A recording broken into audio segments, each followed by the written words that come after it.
Donc, vous voyez ici, si on regarde le fichier texte, on a ici, on a un espace.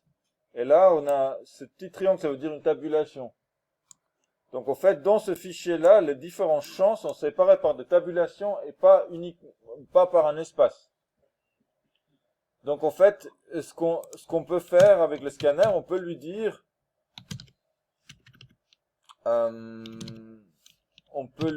d'utiliser un, un, un délimiteur, c'est-à-dire comment dire, signe, comment on dit ça en français, une limite, une limitation, un signe de limite. Et puis, si on veut ici utiliser ce fichier-là, il faut qu'on lui dise que la limite, ça va être une tabulation.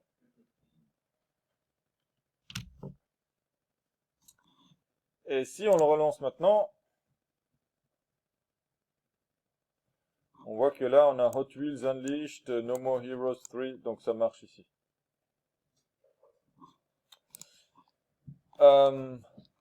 Donc, jusque-là, on a pu créer, si on revient sur cette méthode de lecture de jeu, on a pu créer des jeux, on les affiche. Maintenant, notre objectif, c'était de créer... Oui. Ouais, alors la question c'est donc, est-ce que s'il n'y avait pas de tabulation mais une séparation par des virgules, oui, on peut aussi mettre des virgules comme séparateur.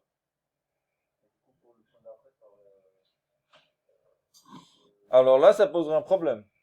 Mais si le virgule est la séparation, on peut pas juste mettre des virgules dans les champs, il faut trouver des règles pour ça. Dans les fichiers CSV des Comma Separated Files, qui est un format de fichier, vous allez mettre par exemple hello, virgule. Si on prend l'exemple ici, on aurait crash.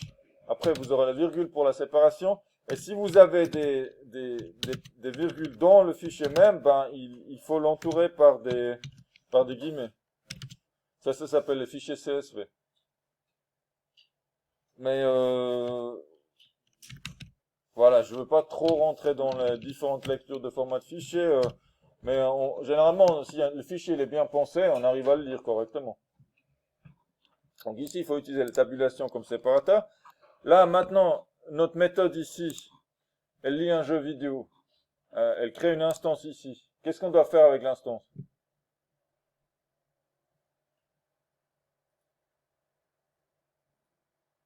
Le but de la méthode, c'était quoi?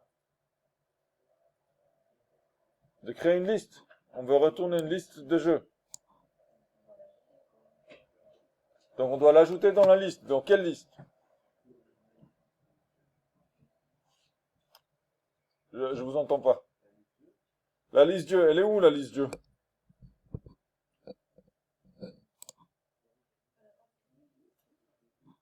Pour l'instant, on n'a créé nulle part une liste.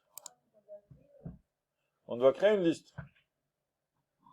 Donc, ce qu'on fait, et je vais vous montrer exprès une façon comme vous ne devriez pas le faire, parce que c'est une erreur fréquente que vous pourrez rencontrer. Si on met le jeu ici, donc on dit liste de jeux, donc jeu au pluriel, on fait new array list. Voilà, là on a initialisé la liste, on peut rajouter le jeu à la liste. Jeu, add, jeu. On va arrêter l'affichage là. Et puis maintenant, ben, on a donc pu rajouter à la liste de jeux, on a pu ajouter nos jeux. On peut vérifier à la fin, on peut faire un affichage pour vérifier que notre liste contient bien ce qu'on pense. On va le tester.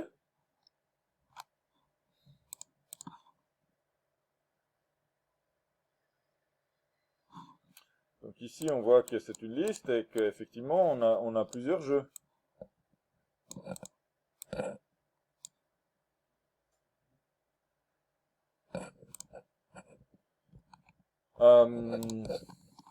Du coup, ça a l'air bien. Donc, qu'est-ce qu'il nous reste? Il nous reste à retourner la liste. Donc là, je vais écrire jeu, je vais le retourner, et oups, ça passe en rouge. Elle me dit cannot resolve symbol jeu. Je trouve pas le symbole jeu. Pourquoi? Il est bien là. Pourquoi ici, il ne le voit pas?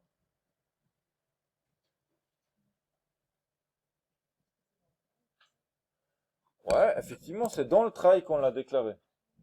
Le try, il va de là à là, et toutes les variables locales qu'on déclare à l'intérieur de ce bloc, ils vont pas être visibles à l'extérieur du bloc. Ça, c'est une règle qu'on n'avait pas rencontrée comme ça en Python, mais en Java, quand vous déclarez quelque chose à l'intérieur d'un bloc, et les blocs, c'est ce qui est identifié par ces accolades, c'est pas visible à l'extérieur. Ce qui est déclaré dans le try n'est pas visible à l'extérieur du try. Quelle solution appliquer? Qu'est-ce qu'on peut faire? Ok, on va créer la liste en dehors. Donc ici.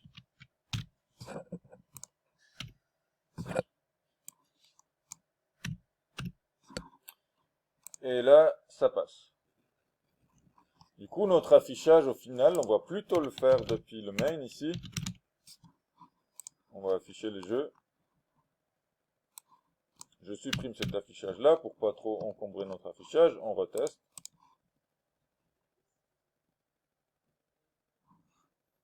Voilà, ici, ça a l'air de marcher.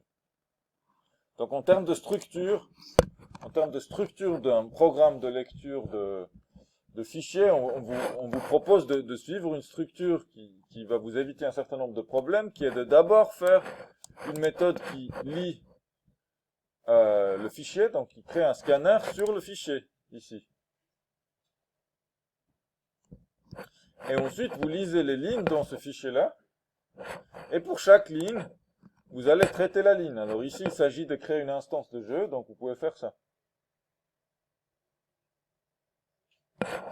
Dans la méthode qui traite les lignes, bah, elle prend en paramètre la ligne, elle va créer un scanner sur la ligne, traiter la ligne, ici en créant une instance de jeu, et puis retourner le jeu.